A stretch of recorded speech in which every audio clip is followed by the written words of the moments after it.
not picture Jesus as the one who is serenely above it all, pulling the necessary levers behind the scenes to generate an abundance of bread and fish. Maybe we need to see Jesus as the one with red-rimmed eyes and tear-stained cheeks, and whose hands are trembling for the sorrow of it all. And yet, out of his own scarcity, out of his own emotional train wreck, he manages to bring forth an abundance of life and joy.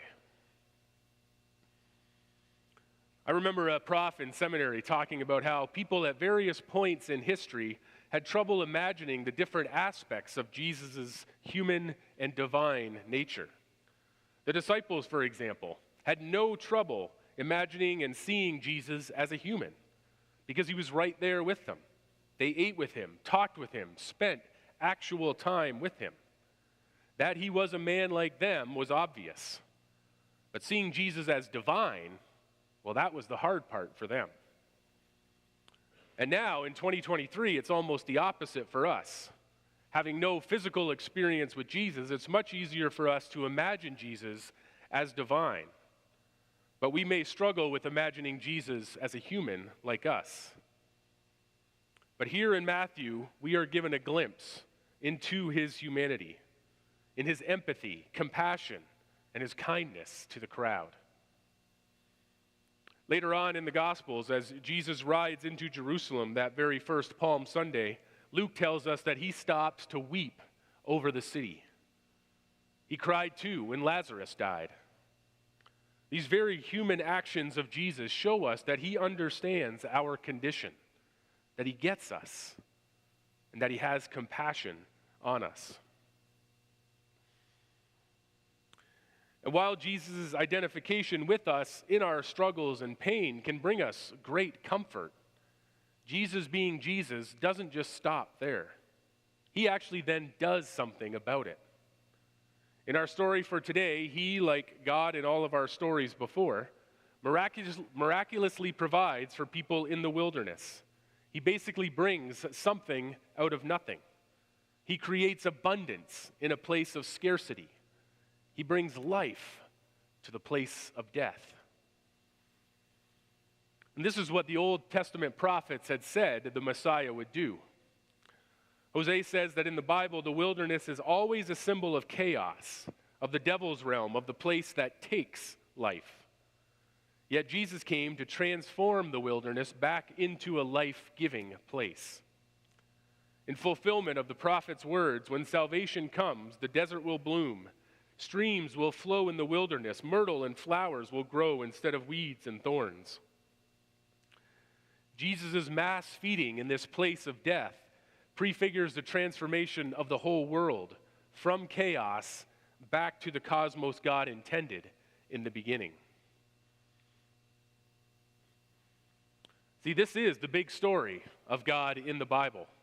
A God who created all things right and good and was heartbroken when humanity ruined and corrupted that goodness. But rather than give up on all that he created, God, who so loved the world, sent Jesus to start making all things right again. And sure, Jesus is miraculously feeding thousands of people out here in the wilderness in our text, and that's pretty amazing for them that day. But this isn't simply a one-off event. It's just one more example and embodiment of Jesus' bigger plan to bring his healing and abundant life to all things. See, there's a bigger context to this little story. This little story becomes part of God's bigger story and plan to unravel everything in our world that's twisted up, to straighten out everything that's crooked, to bring life into our wilderness places of death. So while the miraculous feeding of these physically and spiritually hungry people in the wilderness is a beautiful and wondrous event that testifies to who Jesus is, it was not the main event of his work on earth, but rather a forerunner to his greatest work yet to come. Because Jesus' ultimate plan was not simply to do a series of miracles at various times and places, bringing hope and life to certain people at certain times. No, Jesus came to strike at the root of all the problems of our world. He came not just to fix specific problems in specific places, but to provide an entirely new way of living and being. But of course, in order for that to happen, humanity's biggest problem had to be addressed head on.